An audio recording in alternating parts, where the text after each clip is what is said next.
You're sitting in front of a screen with unlimited entertainment at your fingertips, and you feel absolutely nothing.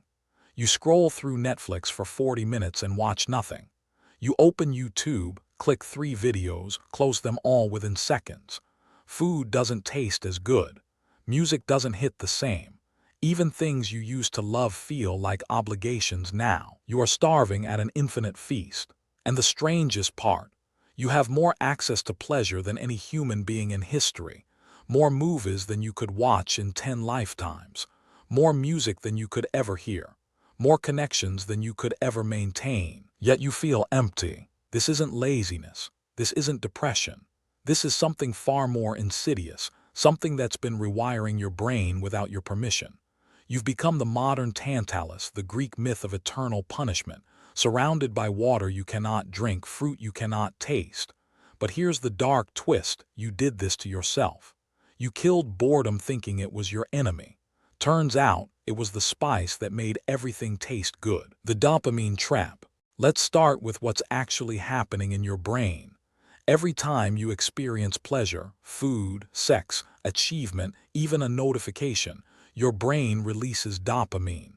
But here's what most people get wrong. Dopamine isn't about pleasure itself. Dopamine is not about the having.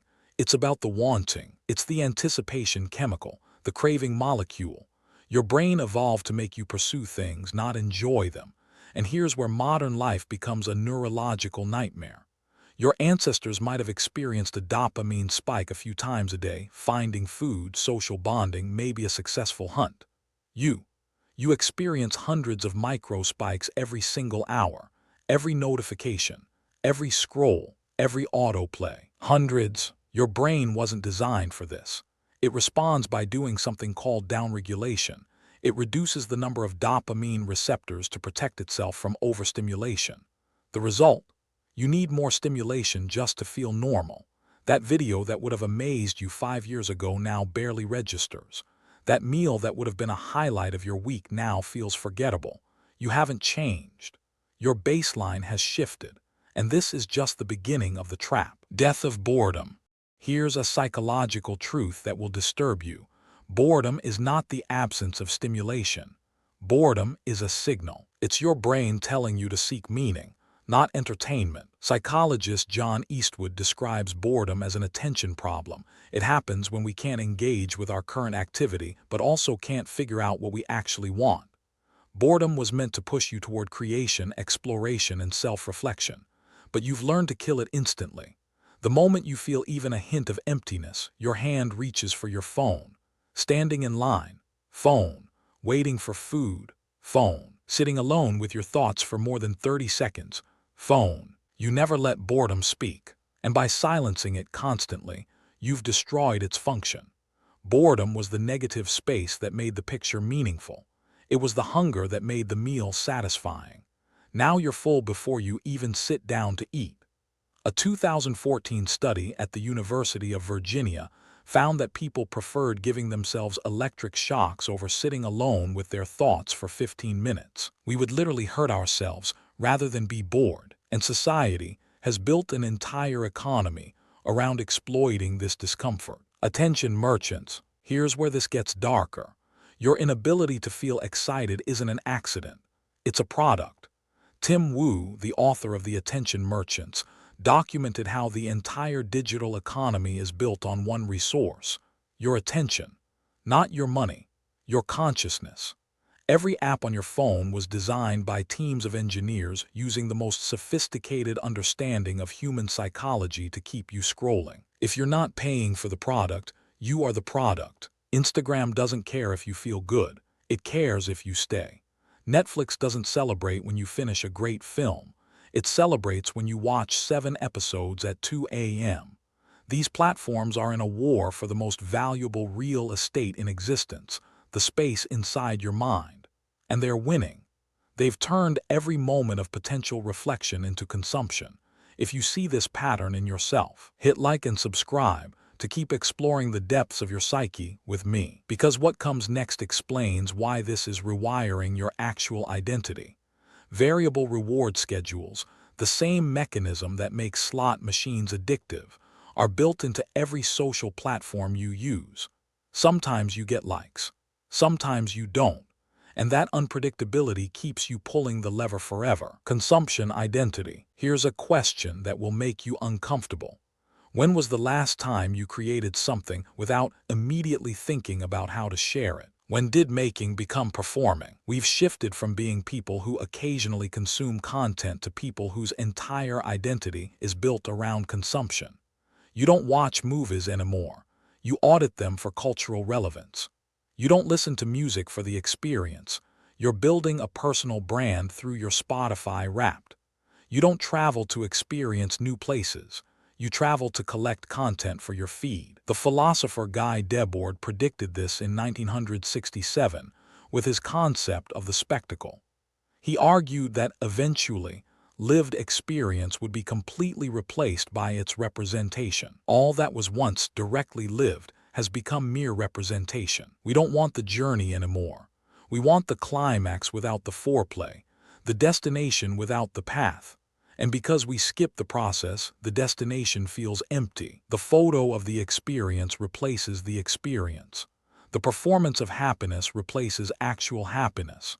And slowly, you forget what genuine excitement even felt like. Anesthesia seeking. Let me ask you something you probably haven't considered. Are you actually seeking entertainment, or are you seeking anesthesia? Most scrolling is not about finding something good. It's about avoiding something uncomfortable. The silence, the thoughts, the questions you don't want to answer, the existential weight of being alone with yourself. Psychoanalyst Adam Phillips observed that we live in what he calls a culture of busyness, where being occupied has become more important than being fulfilled. We've confused activity with purpose. Movement has replaced meaning. Think about your own behavior. When you open your phone, are you looking for something specific? Or are you running from the discomfort of stillness? Most people never ask this question because the answer is terrifying. If you strip away all the stimulation, all the distraction, all the noise, what's left? Who are you when you're not consuming? This silence terrifies you, and so you fill every gap. Every moment of potential reflection becomes another episode, another scroll, another notification. You're not seeking pleasure. You're sedating pain you haven't even named yet. Scarcity paradox. Here's one of the cruelest paradoxes of modern existence. Scarcity creates value. Abundance destroys it. Abundance. Think about music before streaming. You saved up to buy an album. You listened to it dozens of times because that was what you had. Every song mattered. Now, you have access to every song ever recorded, and somehow none of them matter as much. The paradox of choice is that more options lead to less satisfaction. Psychologist Barry Schwartz demonstrated that beyond a certain point, more choices don't make us happier. They make us paralyzed, anxious, and perpetually unsatisfied. Because when everything is available, nothing feels special. When you can have anything, you value nothing. Diamonds aren't valuable because they're beautiful. They're valuable because they are rare. And you've turned every experience in your life into a common stone by making it infinitely accessible. Your ancestors had to work for months for a single night of entertainment. You have it available every second of every day. And your brain simply cannot assign value to what's always available. Wanting vs having. There's a brutal truth that both ancient philosophers and modern neuroscientists agree on. The wanting is always better than the having. The Buddhists called it tanha, the thirst that can never be quenched. Psychologists call it the hedonic treadmill, the tendency to return to a baseline level of happiness regardless of what happens to you. You get what you wanted, and almost immediately you want something else. Desire fulfilled becomes desire renewed. But here's what changes everything. The quality of your wanting matters. Anticipating something that requires effort, that has uncertainty, that might not work out, that creates deep, meaningful desire. But when you can have anything instantly, the wanting phase collapses. There's no buildup, no tension, no story.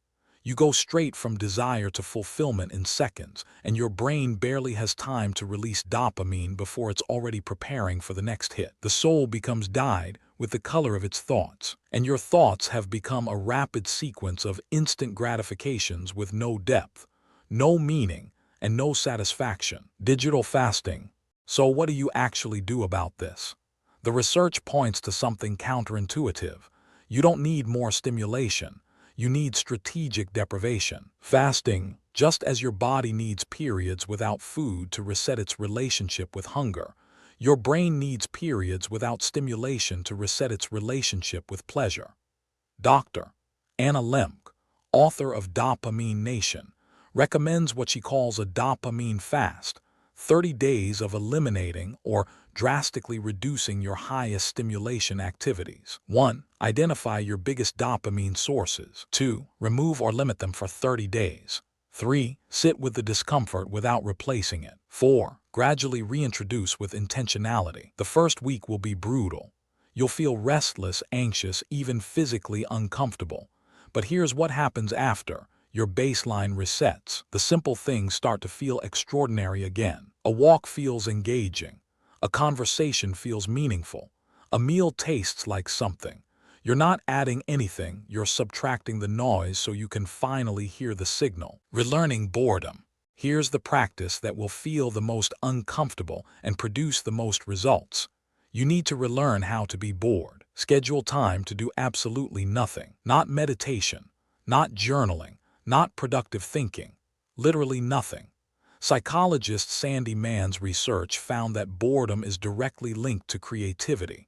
When you allow yourself to be bored, your brain enters what's called the default mode network, the state where insights, connections, and creative solutions emerge. Boredom is not wasted time. It's where your best ideas are born. Start small. 5 minutes of sitting without your phone, waiting in line without checking anything, eating a meal without entertainment. Your brain will resist violently at first. It's been trained to expect constant input. All of humanity's problems stem from man's inability to sit quietly in a room alone. Pascal wrote this in the 1600s. He had no idea how prophetic it would become. The ability to be alone with your thoughts is no longer a skill most people have, and reclaiming it is the first step to feeling alive again. Earning pleasure. The final piece of the puzzle is this. Pleasure that is earned feels completely different from pleasure that is given. Struggle creates meaning. When you work for something, when you invest time, effort, and patience, the reward at the end carries weight. Your brain assigns it value because it was scarce, because it required sacrifice, because it meant something. A meal after a day of hiking tastes different than the same meal delivered to your couch. A movie after a week of focused work hits different than the 7th episode of a binge. Effort plus time equals genuine satisfaction. Start building activities into your life that require investment before reward. Learn an instrument. Build something with your hands. Train your body. Pursue a skill with no shortcut. The depth of the struggle determines the height of the joy. You haven't lost your ability to feel excitement. You've just been numbing it with empty calories. The capacity for wonder is still there, buried under layers of overstimulation. But to access it again, you need to do the thing that terrifies the modern mind. You need to embrace the discomfort first. You came into this video feeling like something was wrong with you, like maybe you were broken, like somehow, despite having access to infinite entertainment, infinite connection, infinite possibility, you couldn't feel anything. Now you understand the truth. You're not broken. You're overwhelmed. You're at an endless feast where everything tastes like cardboard because you've been eating without hunger, consuming without wanting, having without earning. You killed boredom because you thought it was the enemy. But boredom was the hunger that made the meal taste good. The richest person is not the one who has the most, but the one who needs the least. The path back isn't about adding more stimulation. It's about subtracting. It's about sitting with the emptiness long enough that your capacity for wonder rebuilds itself. It's about earning your pleasures again. Scarcity creates value. The modern Tantalus doesn't need more water. He needs to step back from the river long enough to feel thirsty again. And you need to learn to want before you have, to crave before you consume, to be bored before you're entertained. If you made it this far, comment dopamine reset to prove you're ready to feel alive again. Welcome to the Psyche Project. If this made you rethink your relationship with pleasure, hit subscribe. Understanding yourself is the work of a lifetime.